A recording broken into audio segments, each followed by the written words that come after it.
Hello, നമുക്കിന്ന് ഇരുമ്പൻ പുളി കൊണ്ട് അച്ചാർ ഉണ്ടാക്കാം കേട്ടോ. അപ്പോൾ ഇതിന് ഇരുമ്പൻ പുളി എന്ന് പറയാറുണ്ട്, ഞങ്ങളിവിടെ ഇരുമ്പൻ പുളി എന്നാണ് പറയാം, ഇലുമ്പൻ പുളി എന്നും പറയാറുണ്ട്.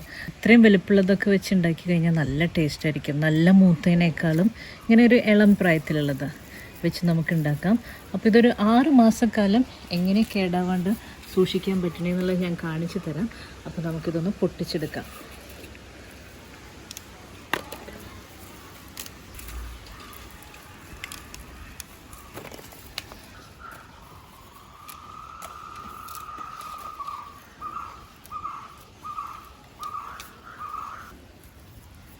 ഒരു കൊട്ട നിറച്ച് പുളി നമ്മൾ പറിച്ചെടുത്തിട്ടുണ്ട്. ഇതൊന്ന് കഴുകിയെടുത്തിട്ട് നമുക്ക് കട്ട് ചെയ്തെടുക്കണം. ഈ പുളി നമ്മൾ മീൻകറിയിലൊക്കെ ഇടും കേട്ടോ, നല്ല ടേസ്റ്റാണ്. പിന്നെ പരിപ്പിലൊക്കെ ഇട്ട് വയ്ക്കാം. അപ്പോൾ ഇത് നമുക്കിനി കഴുകിയെടുത്തിട്ട് വരാം.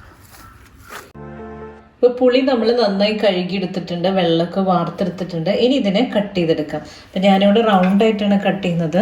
നമ്മൾ ഈ ടിപ്പൊന്ന് 2 സൈഡൊന്ന് ഇങ്ങനെ കട്ട് ചെയ്ത് കളഞ്ഞിട്ട് റൗണ്ട് ഷേപ്പിലൊന്ന് കട്ട് ചെയ്തെടുക്കാം. ഇതുപോലെ എല്ലാം നമുക്ക് കട്ട് ചെയ്തെടുക്കണം.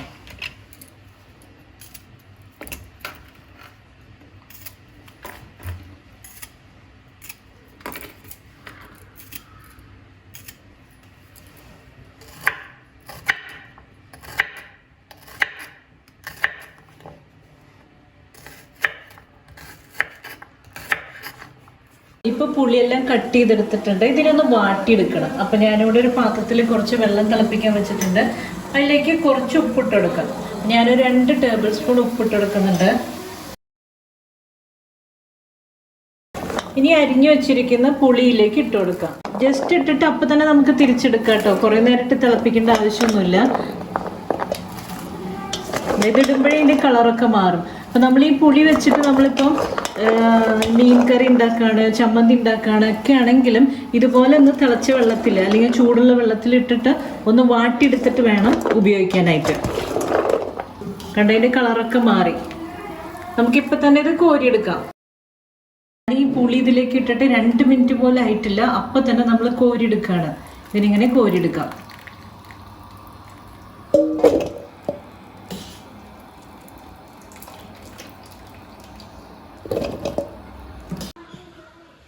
ഈ വാട്ടിയെടുത്തിട്ടുള്ള പുളി നമുക്ക് ഒരു ദിവസം ഒന്ന് വെയിൽ കൊള്ളിക്കാം കേട്ടോ.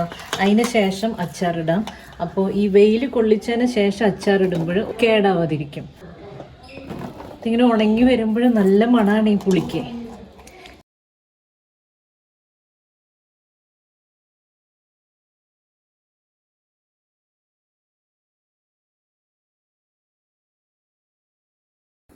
ഇപ്പോൾ ഒരു ദിവസത്തെ വെയിലാണ് കേട്ടോ കൊള്ളിച്ചിട്ടുള്ളത്. ഇനി നമുക്ക് അച്ചാറിടാൻ തുടങ്ങാം. ഒരു പാൻ അടുപ്പത്ത് വെച്ചിട്ടുണ്ട്. ഞാൻ നല്ലെണ്ണയാണ് ഒഴിക്കുന്നത്. നല്ലെണ്ണ ഇഷ്ടമില്ലാത്തവർക്ക് വെളിച്ചെണ്ണയിൽ ഉണ്ടാക്കാം. ഒരു 3-4 ടേബിൾ സ്പൂൺ ഒഴിക്കാം. എണ്ണ ഇവിടെ ചൂടായിട്ടുണ്ട്. 2 വറ്റൽമുളക് ഒന്ന് പൊട്ടിച്ചിടുന്നുണ്ട്. 1.5 ടീസ്പൂൺ കടുക് ഇടുന്നുണ്ട്.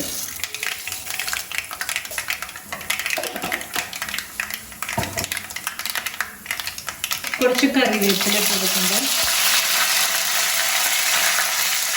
1 ടീസ്പൂൺ ഇഞ്ചി വെളുത്തുള്ളി പേസ്റ്റ്,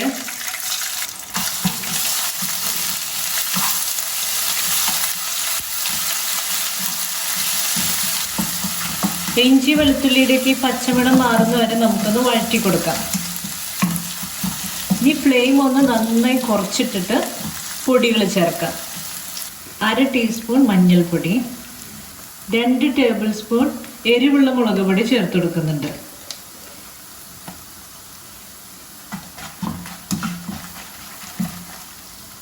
ഒരു ടീസ്പൂൺ കാശ്മീരി ചില്ലി ഒരു കളറിന് വേണ്ടിയിട്ട് ഇട്ട് കൊടുക്കാം. ഇനി ഇതിലേക്ക് ഒരു 1/2 ടീസ്പൂൺ ഉലുവ പൊടിച്ചിട്ടുള്ളതാണ്, വറുത്ത് പൊടിച്ചിട്ടുള്ളതാണ്, അതിട്ട് കൊടുക്കുന്നുണ്ട്. കായം ഇതുപോലെ തന്നെ ഒരു 1/2 ടീസ്പൂൺ. ഇത് കട്ടക്കായമാണ്, പെരുങ്കായം, ഇതും വറുത്ത് പൊടിച്ചിട്ടുള്ളതാണ്, ഇതും ഇട്ട് കൊടുക്കാം.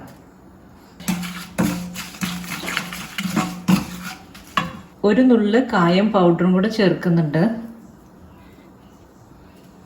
ഇനി കുറച്ച് വിനാഗിരി ഒഴിച്ചെടുക്കുകയാണ്. ഒരു 3-4 ടീസ്പൂൺ ഒഴിച്ചു കൊടുക്കാം.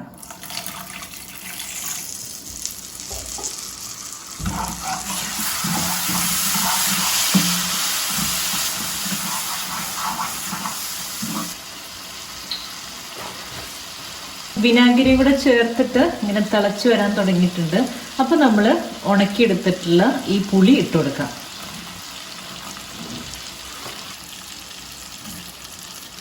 പുളിയൊക്കെ ഇട്ട് കൊടുത്ത് നമുക്ക് നന്നായിട്ട് ഇനി ഒന്ന് മിക്സ് ചെയ്തെടുക്കാം.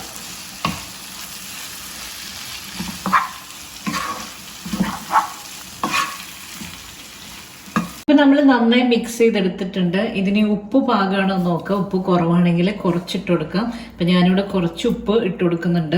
ഇനി ഇതിൽ ഞാൻ വേറെ വെള്ളമൊന്നും ചേർക്കുന്നില്ല. നമ്മൾ ഈ ചേർത്തിട്ടുള്ള എണ്ണയും വിനാഗിരിയും മാത്രമേ ഉള്ളൂ. ഇനി ഇതിൽ കിടന്നിട്ട് ഇതൊന്നും കൂടെ ഒക്കെ ഒന്ന് സ്ട്രിങ്ക് ആയിട്ട് വരും. അപ്പം ഇത്തിരി നമുക്ക് ചാറോട് കൂടെ കിട്ടുകയും ചെയ്യും. നമുക്ക് ഇത്തിരി ചാറോട് കൂടെ വേണമെന്നുണ്ടെങ്കിൽ തിളപ്പിച്ചാറ്റിയ വെള്ളം ഒഴിച്ചു കൊടുത്താൽ മതി. നന്നായി മിക്സ് ചെയ്തെടുത്തു. ഇനി ഫ്ലെയിം ഓഫ് ചെയ്യാം. 2 ദിവസം കഴിഞ്ഞിട്ട് ഞാനിത് ബോട്ടിലേക്ക് മാറ്റുന്നുള്ളൂ. അപ്പോൾ ഇതൊന്നും കൂടെ ഒന്ന് സെറ്റായി കിട്ടും. 2 ദിവസം കഴിഞ്ഞിട്ട് കാണിച്ചു തരാം.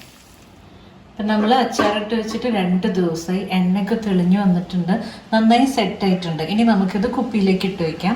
അപ്പോൾ കുപ്പിയിൽ വെക്കുമ്പോൾ എപ്പോഴും ഒന്ന് എണ്ണ തടവിയിട്ട് ഇട്ട് വയ്ക്കുന്നത് നന്നായിരിക്കും. പിന്നെ നമ്മൾ ഉപയോഗിക്കുന്ന സാധനങ്ങളിലൊന്നും വെള്ളം ഉണ്ടാകാൻ പാടില്ല. ഇപ്പോൾ ടീസ്പൂൺ ആണെങ്കിലും പാത്രങ്ങളാണെങ്കിലും ഒന്നും വെള്ളമില്ലാതെ നമ്മൾ കൈകാര്യം ചെയ്യുകയാണെങ്കിൽ ഇത് കുറേ കാലം കേടാവാതിരിക്കും. അപ്പോൾ ഈ ഇരുമ്പൻ പുളി അച്ചാർ എല്ലാവർക്കും ഇഷ്ടമായി കാണുമെന്ന് വിചാരിക്കുന്നു. ഇതേ സമയം തന്നെ ഞാൻ വേറൊരു തരത്തിലും കൂടെ ഉണ്ടാക്കിയിട്ടുണ്ട്.